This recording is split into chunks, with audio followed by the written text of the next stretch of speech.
বর্তমান সময়ে কওমি অঙ্গনে কওমি তরুণদের মাঝে একটি প্রশ্ন বারবার ঘুরপাক খাচ্ছে। কওমি অঙ্গনে আপসহীন সংগ্রামী নেতৃত্ব তৈরি হচ্ছে কেন?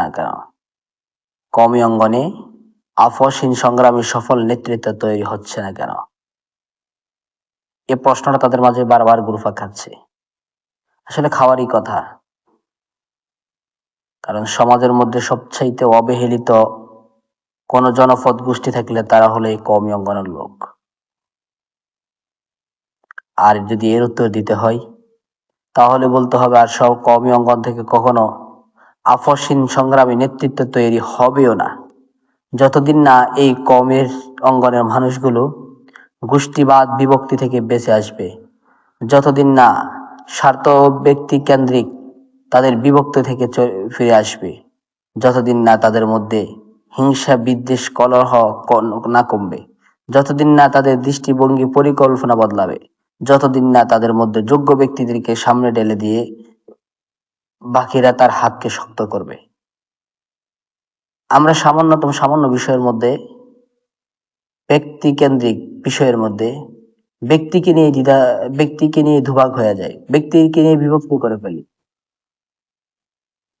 দুই ব্যক্তির মধ্যে ঝগড়া হয়েছে, আমরা বিশাল দুই গ্রুপ দুই ব্যক্তির সাপোর্টার হয়ে যায়, আর নিজেদেরকে নিজেরাই সোশ্যাল মিডিয়ার মধ্যে কাদা ছোটাছুটি করতে থাকি। যে বিষয়গুলো সমাধান হওয়ার কথা ছিল অফলাইনে, কিন্তু আমরা অনলাইনে কাদা ছোটাছুটি করি। সমাজে আমাদের যেই ইমেজ আছে, ইমেজ আমরা নষ্ট করে দিই। আমাদের মধ্যে যে পরিমাণ হিংসা বিদ্বেষ, কেউ যদি একটু সামনে অগ্রসর হতে চায় আমরা কিভাবে তাকে দমিয়ে দিব সেভাবেই ফিকির করতে থাকি। কোন যোগ্য ব্যক্তি যদি সামনে অগ্রসর হয় আমরা তাকে টেনে ধরি। অযোগ্যদেরকে আমরা নেতা বানাতে পছন্দ করি, কিন্তু যোগ্য ব্যক্তিদের যোগ্য স্থান দিতে আমাদের কাছে ভালো লাগে না। আমাদের যে শক্তিশালী প্ল্যাটফর্ম গুলো তারা যদি সামনে অগ্রসর হয় আমরা বিভিন্ন দোহাই দিয়ে তাদেরকে টেনে ধরি। সমাজের মধ্যে সবচাইতে বড় অঙ্গন হলো এখন রাজনীতিবিদ। যতদিন ক্ষমতা না আসবে ততদিন কেউ কিছু করার সুযোগ নাই। দেখা গেছে সেই ক্ষমতার মসনদেও আমাদের মতো এত বিভক্তিকর দল আর কারো নাই। আমরা অল্প কিছু সংখ্যক মানুষ কম নিয়েই কাজ করি। দেখা গেছে আমাদের ভিতরেই 4-5টি দল আছে, এক দল অন্য দলকে খারাপ বলে। ওলামায়ে কেরাম সবাই ওলামায়ে কেরামের দল, এক ওলামায়ে কেরামের দল অন্য ওলামায়ে কেরামের দলকে খারাপ বলে, কুটু ভাষায় কথা বলে। আরেক ওলামায়ে কেরাম দল অন্য ওলামায়ে কেরামদেরকে খারাপ বলে, কুটু ভাষায় কথা বলে।